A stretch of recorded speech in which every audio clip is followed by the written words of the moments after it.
This is the Bahamas Tonight, Northern Edition.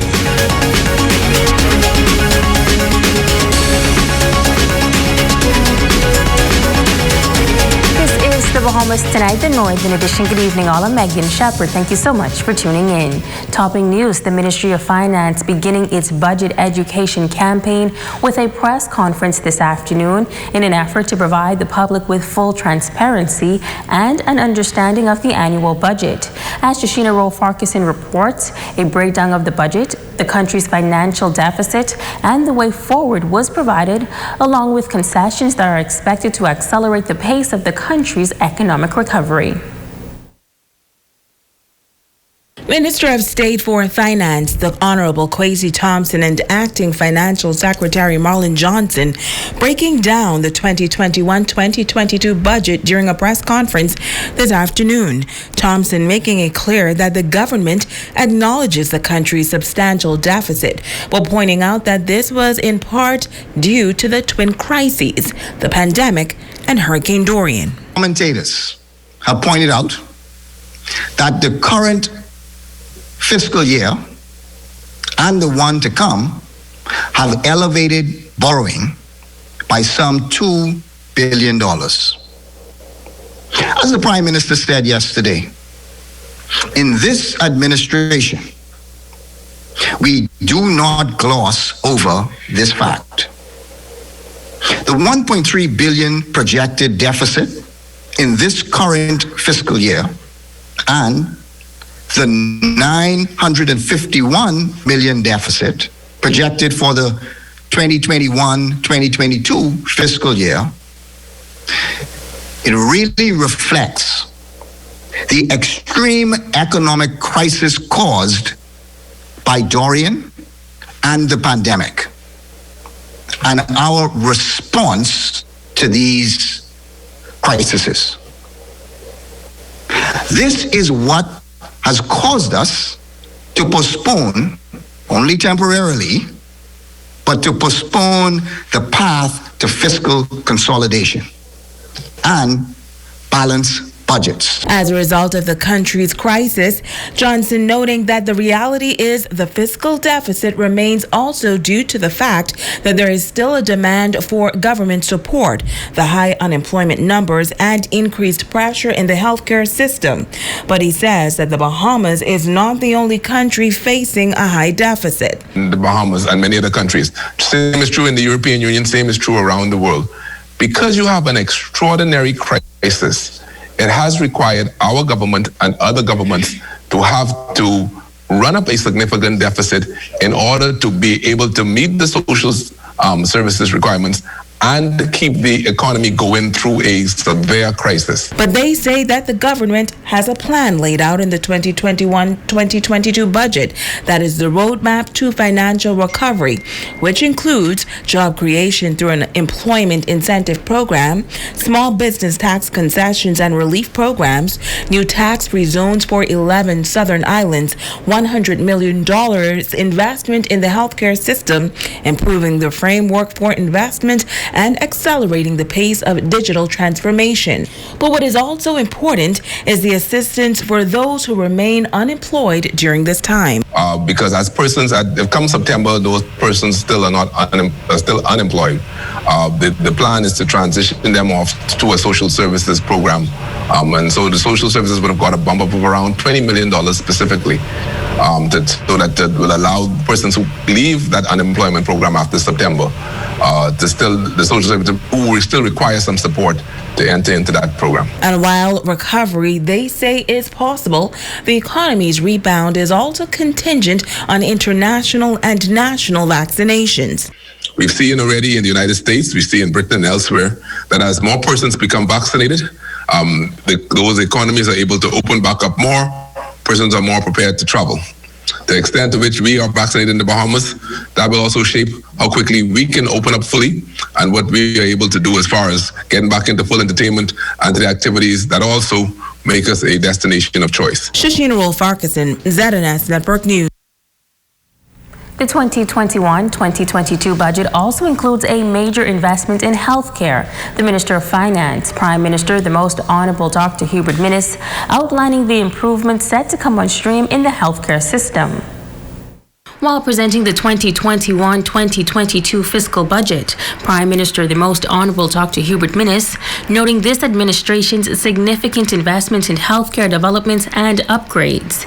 He says that as it relates to the current pandemic, the government has allocated $10 million in the upcoming budget to continue the fight for the health and safety of Bahamians, the fight to return to a sense of normalcy and an end to the pandemic.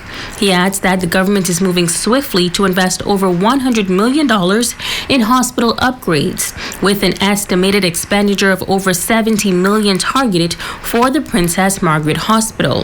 And more than $19 million budgeted for the commencement of the new 4-story tower expansion at the Rand Memorial Hospital in Freeport, Bahamas.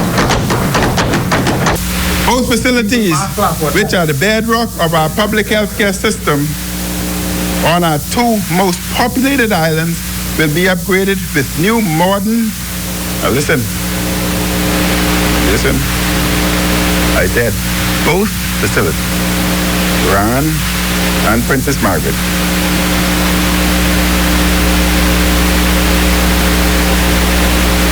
will be upgraded with new modern multi-story towers that will house the most cutting-edge equipment, expand their footprint, provide additional bed space, and enhance day-to-day operations.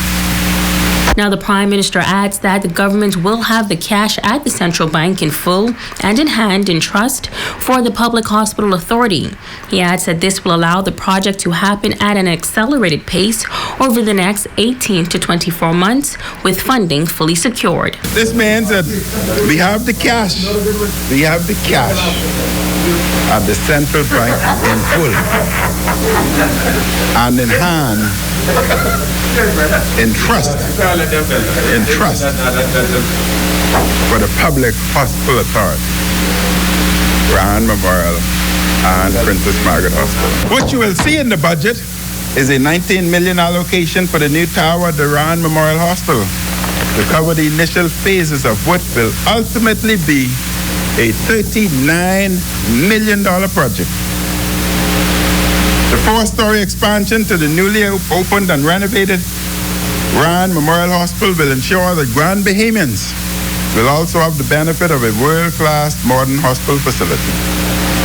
And this multi-story facility will ensure that should Grand Bahama be impacted by another severe storm, patients can continue to receive the best of care in a new climate-resilient facility constructed vertically to withstand flooding. Further, the Prime Minister adds that the government will invest over $100 million over the next 18 months in a massive upgrade of core medical facilities that, when complete, will have the equipment, technology, and facilities that will rival any medical center in the region and in the world.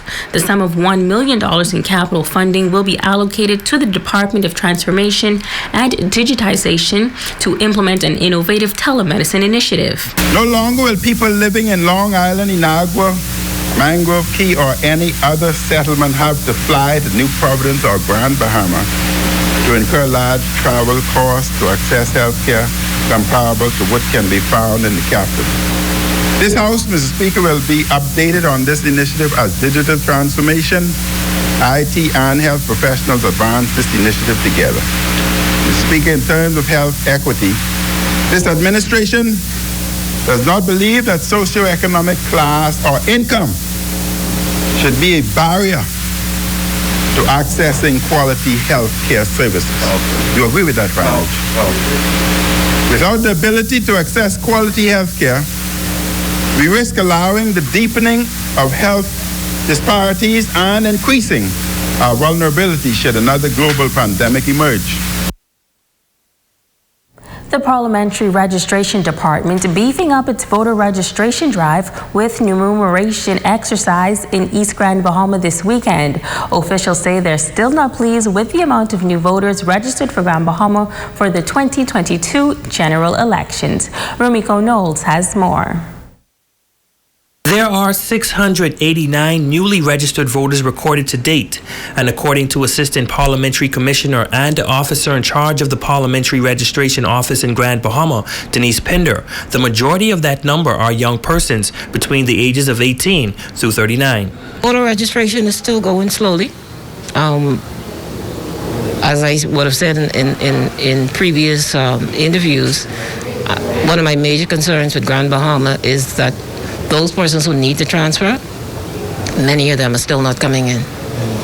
And if you have been away from your address for more than a year, you really should come in and effect a transfer to your new address if there's no intention to go back to an old location. But as the general election approaches, she's most certain that number will increase. Oh, definitely. I am certain, even though we're not re-registering the entire eligible population of voters, I still expect that those persons in particular who need transfers, they'll be bombarding the various centers so that they could have that affected. Maybe some young persons who are just waiting back. I'm sure, with all the excitement in the air, they'll come forward too and they'll get registered. Now, while it is expected, it is something they are hoping to prevent. Because in the midst of getting close to an election and you have all these persons coming in to be registered, we're also preparing for the election itself.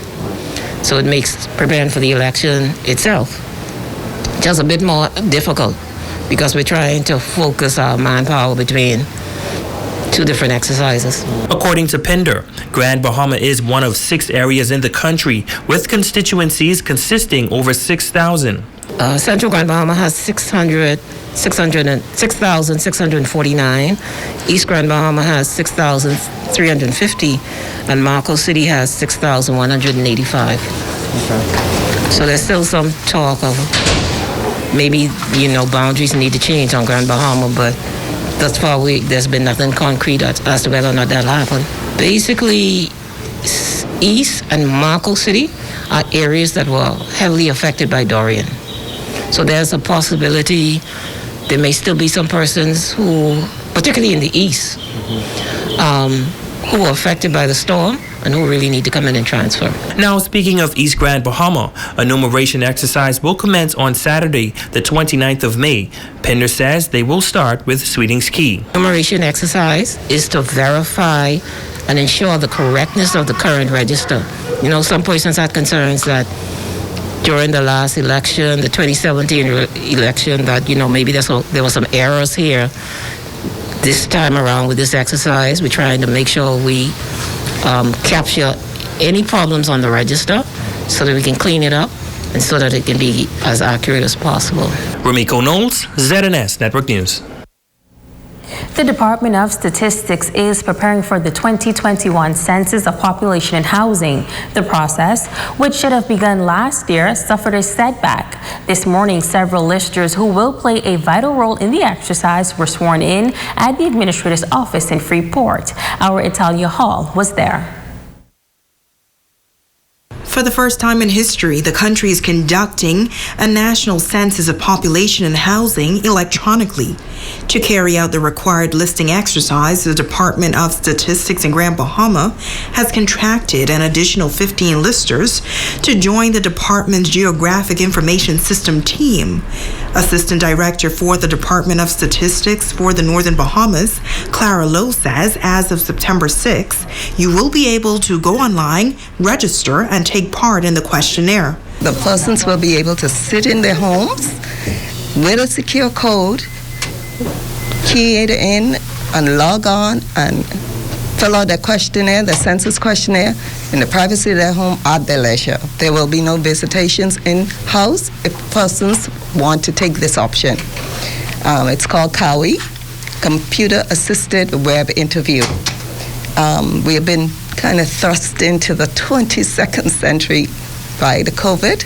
Lowe explaining more details as to what the listers will be responsible for. Persons will list every building, every household on Grand Bahama and throughout the entire Bahamas. This will be carried out. And they'll ask the contact information of the key householder, so that individual will get what we call a secure code. And this will be your code. We are asking you to keep it secret. It's like a bank code, so that your information, when it goes in, only you can access it, or persons from the Department of Statistics. Now, the census is conducted every 10 years, but due to Hurricane Dorian and the COVID-19 pandemic, it was delayed. We could not go out and do the exercise. We've been sitting on the information that we had already put together to do the census, and we had to revamp that to accommodate this mode. We're also going to have a second mode called CATI, Computer Assisted Telephone Interview. If you do not have access to the web, you can call us. And what that will do is we'll have an operator who will help you fill out the questionnaire.